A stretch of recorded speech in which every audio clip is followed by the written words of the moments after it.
So let's make face mask. So ನಾನು ಸ್ವಲ್ಪ besan ಹಾಕ್ಕೊತಿದ್ದೀನಿ.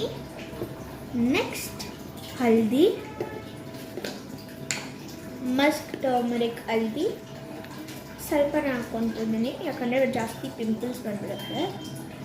So next ಸ್ವಲ್ಪ milk ಹಾಕ್ಕೊತಿದ್ದೀನಿ.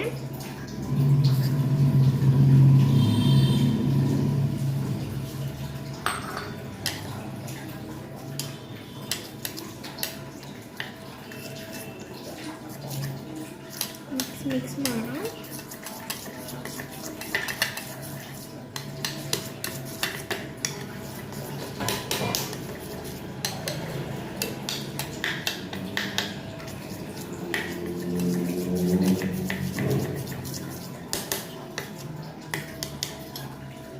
Okay, so next mix ಆದಮೇಲೆ ನಿಮಗೆ ಈ ಥರ ಸಿಗುತ್ತೆ. ಇದನ್ನ ಅಪ್ಲೈ ಮಾಡ್ಬೋದು ನೀವು. ಸೊ ನಿಮಗೆ ಈ ಥರ ಗ್ಲೋ ಕೊಡುತ್ತೆ.